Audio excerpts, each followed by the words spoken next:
as you write, I mean, operating within a very kind of narrow permission structure here as it relates to people who are diplomats or who have ambitions in terms of like Right. diplomacy or the Secretary of State or National Security Advisor. I'm not sure. I think I mentioned this, but Gordon is expected to probably stay on if Harris were to win as not the VP National Security Advisor, but the actual National Security Advisor. So you mentioned that he expressed regret about arming the opposition in Syria. What were the overall takeaways from his book about how he views foreign policy? You write that he shouldn't be described as a progressive, but as a pragmatic internationalist. Mhm. Could you define that for the audience? Sure. So, what I think Gordon believes in is that American power is or can be a force for good. As I said earlier, that American military power isn't necessarily bad in and of itself, but that should be used judiciously. And it should always be used with a sense of what the consequences might be, the unintended consequences might be.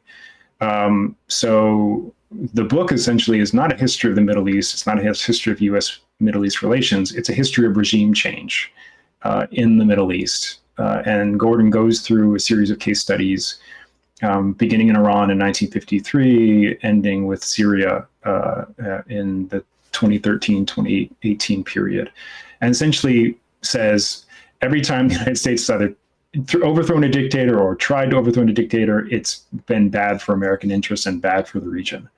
And that reflects, I think, sort of that pragmatic part of that internationalist definition, that he thinks that American power, if it should be used, it has to be used in ways that correlate means and ends, that the United States can't be getting ahead of itself, it can't be getting stretched too thin, that it should maybe use military force as a last resort. There are other options, sanctions, diplomacy, aid, foreign aid that can be used. And if that keeps a bad regime in place, but that is also stabilizing a region or stabilizing a country, that's a better alternative for the United States than trying to overthrow a country or trying to overthrow a leader of a country, and perhaps try to instill democracy in that country. That's not good. So he has an internationalist worldview. He has a view of American power. He believes American power can be good, but it ultimately can be disastrous if it's not used well.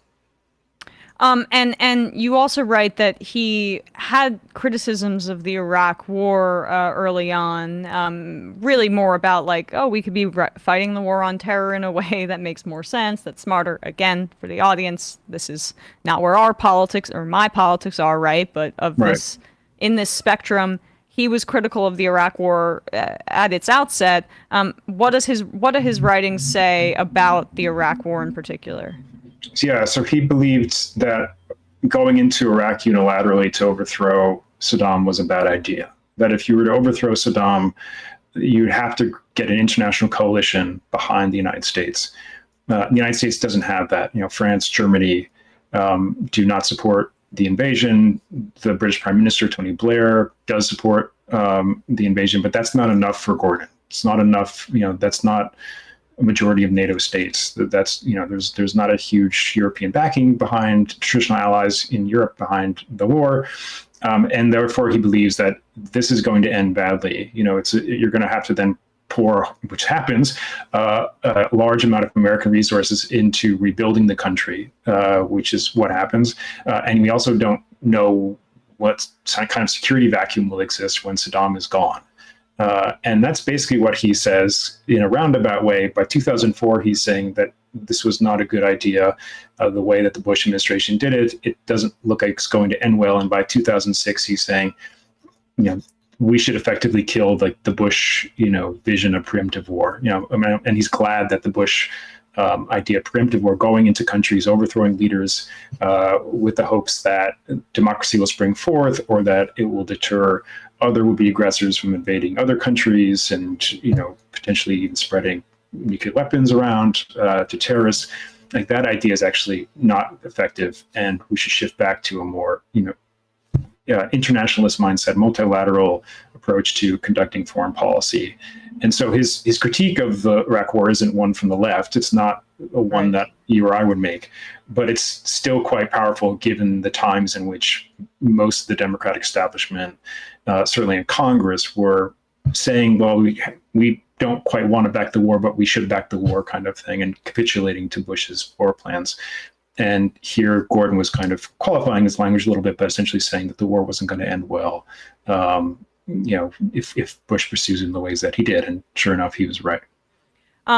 China policy, is it your assessment that he would kind of pursue the same, hawkishness that the Biden administration has adopted? That's one area I think you will see some continuity, unfortunately. Right. I think great power competition with China has become overwhelming in Washington. It's not quite clear. Again, I think there are reports of Sullivan conducting back channel diplomacy, of Blinken, meeting with his Chinese counterparts. Those are encouraging signs, but if you hear the rhetoric, certainly from the GOP, who are China hawks all the way up and down the line, that kind of China's out to get us, China's out to quote unquote eat our lunch, end quote, from Biden, that kind of the rhetoric is not going to go away, because all the incentives in Washington, political, foreign policy wise, economic even, the idea that great power competition can provide a boon to economic security in the United States through jobs and things like that, that's all going to be there. And I don't think at the moment there's an incentive to shift. I think you would see, in Gordon's view, you'd see a shift if there were to be escalation to the point of potential war with Taiwan. Americans, if you look at the polls, aren't willing to fight a war in Taiwan over semiconductors, and I think that is unfortunately where we're at. A lot of people are in Washington are preparing for a war in Taiwan, and I think if it got to that point, I think you'd see Gordon starting to pull back, if indeed there were a Harris administration. But right now, I don't see any daylight on the China side of things. And really, of course, this is I left the most important piece, honestly, for last, the Israel-Palestine. He put out that statement saying that Harris does not support an arms embargo. We talked about how he's still technically a part of the Biden administration, even though he is her national security advisor. Some of the language was very specific about Israel's right to defend itself from Iran. What was your read on that statement? And I guess you could expand that into his history with Israel, and if you think that there is a shift here, a difference in ideology with Biden and his team. Yeah, I do think, to pivot a little bit to Harris now, privately, she has made some criticisms of the Biden policy. That since the late winter of 2023, she's made criticisms and saying we need to talk about Palestinian suffering more. And I think that's partly a reflection of Gordon too. And Gordon has said, if you look at throughout his writings, what I found was that consistent support for the two-state solution, right? And I think he still believes that. It's more elusive now, a two-state solution, right? And that's. I mean, every Democrat says that, right? Every Democrat says that, right? Exactly. And it's not. It's like it's a fiction, in my view. At this point, it's getting harder and harder to see how that can actually happen. Yeah. So that's kind of a continuity. I think what you would see is the separation from, if we're looking at Gordon's book as a guide to what policy should be or would be in a Harris administration, Gordon abhors escalation, particularly unnecessary escalation. And the war has escalated to a point where it's no longer, no longer where Americans thought it was going to be in the winter of 2023. And I think now there's a situation where the United States is preparing for a regional war, preparing for Iran to get involved, and that's contrary to our larger interests as Americans, I would say, but certainly to Gordon's view on world order or world affairs and foreign policy. And so if there were to be, I think, a Harris administration and Gordon's a part of it as a national security advisor, I think you would see immediately kind of like, how do we pull back from this escalatory, ladder that's happening, and what can we do? But that is hard given, as you said, the statements made by Harris on the arms embargo, on the statements like about conditioning material assistance to Israel. I think there are signs that she'd be willing to do that, but you'd have to have a departure from the current course of action. And I think, again, unfortunately, things would have to get worse before they would get better on that front. And how is it possible to get worse? Wider war with Iran involved and Hezbollah involved, and a greater situation where the United States is now looking at, again, and Gordon's fear is like a regime change situation, right? Where, like, what do we do now?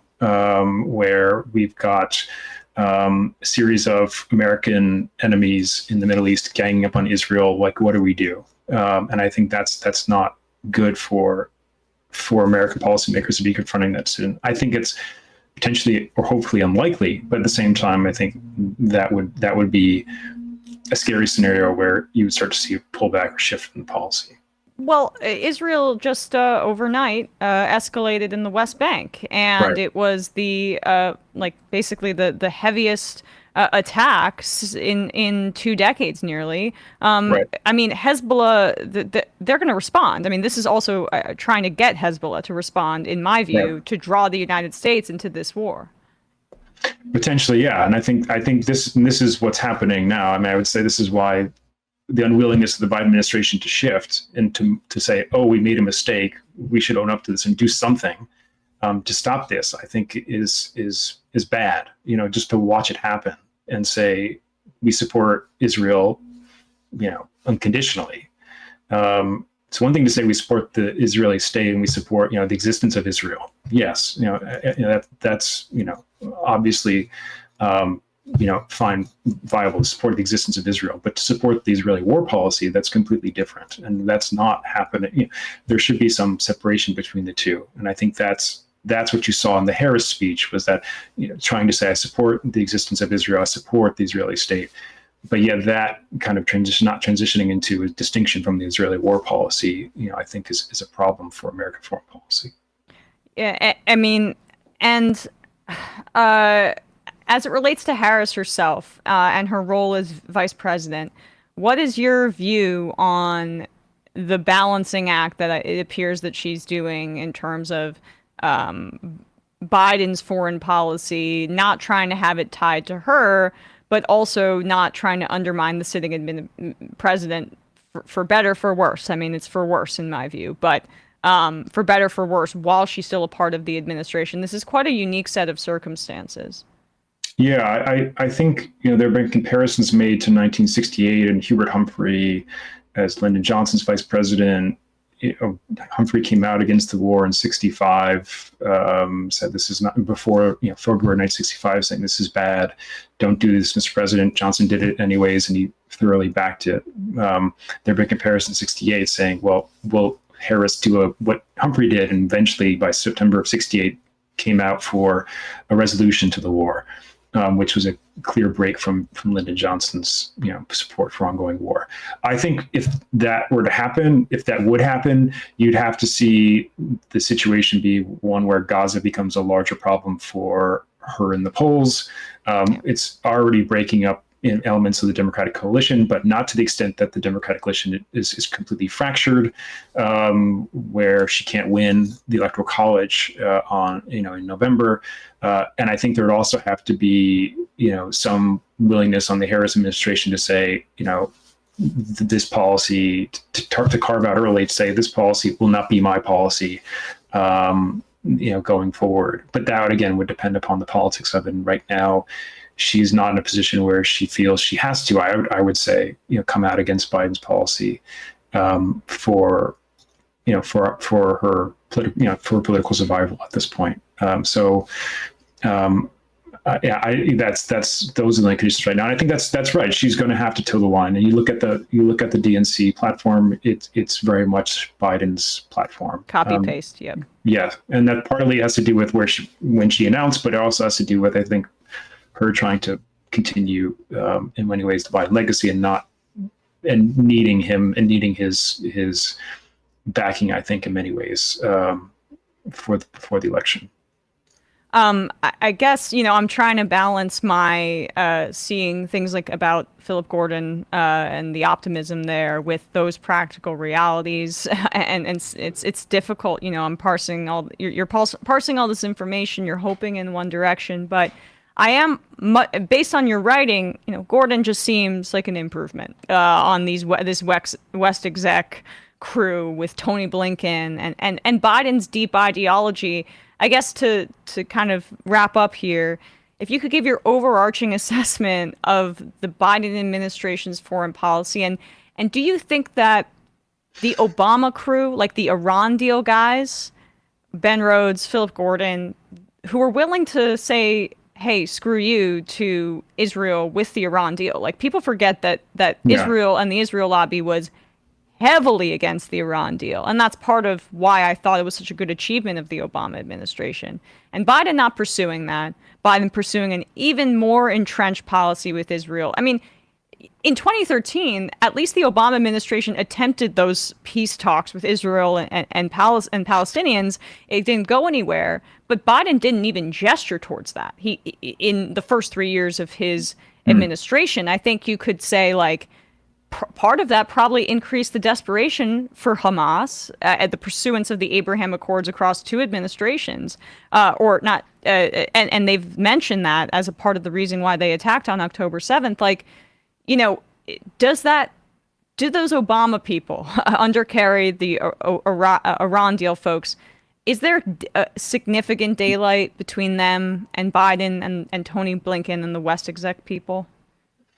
I think, to sum up sort of Biden's foreign policy, I think, that the situation in 2021 was one that, we're going to pull out from Afghanistan, we're going to get out of forever wars, wind up the war on terror, move to China competition. And a lot of the people you mentioned were very much interested in, seeing China as the next threat, and they viewed China as the next threat, the only threat that can match American power, both in economic and military terms. And then Ukraine happens in 2022, and then October 7th happens, and I think the China policy doesn't go away, and so now you've got essentially the United States trying to be the arsenal of democracy to Ukraine, trying to constrain China, trying to support Israel in its fight against terrorists and Hamas, and at the same time proclaim the end of neoliberal policy and try to create a new industrial policy.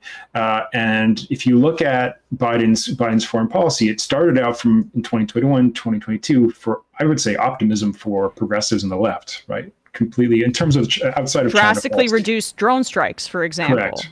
Right. Yeah. A departure away from Obama. And now what's happening is that we've actually gotten more deeper in the Middle East. There is stalemate in Ukraine, or that doesn't have an end game at the moment, where both sides are, making some ground, depending upon the day, depending upon the week. And China tensions have escalated. And I think so the track record is such where good intentions, spiraled out of control, because I think American primacy is hard to maintain in 2024. That was sort of where I ended the Gordon piece, was that if you look at Gordon's policy, it all sounds good in terms of the Middle East. Don't try to overthrow countries or regimes. Don't try to overthrow dictators. It will always lead to bad consequences. Try to figure out what's practical and what's limited. But yet, the United States is committed to primacy and trying to save the world from threats, autocracy versus democracy in Biden's terms, then that's invariably a policy that's going to get you involved in ways that are stretched, that you're stretched too thin.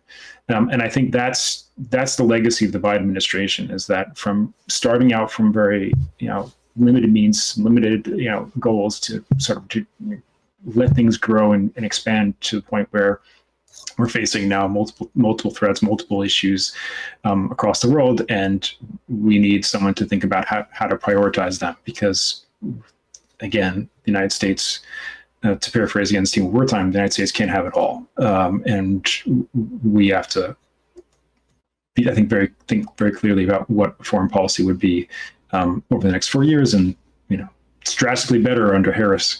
I would say if she starts to adopt some things that Gordon advocates for and commits to the end of primacy. Well, that second part, it seems like, I don't know if Gordon's there yet, but he's not. No. But yeah, I mean, I was happy to read your piece, some optimistic signs about him and their closeness as well. It just has to translate, obviously. Right. And we don't, I mean, and Palestinians are dying every single day, so we don't have much time, but really appreciate you coming on today, Michael Brenes. The piece is called "The Harris Doctrine" in the Boston Review. We will link to that below. And Michael, you have some books, right, that you can plug if you'd like? Yes. I have a new book coming out in January called "The Rivalry Peril: How Great Power Competition Threatens Peace and Weakens Democracy." That's co-authored with Van Jackson. I think has also been a guest on your show. Yeah. I also have Substack, Warfare and Welfare, which you can subscribe to. So thanks for having me on. I appreciate it. Of course. And we should have you back on in January for your book. Love to. Okay. Love to. Great. Awesome. Thanks. Thanks so much, Michael. Hey, folks, don't forget to hit the subscribe button and check out our daily show. We do it every day at 12 p.m. Eastern for about 2.5 hours. We even take phone calls. You should check that out.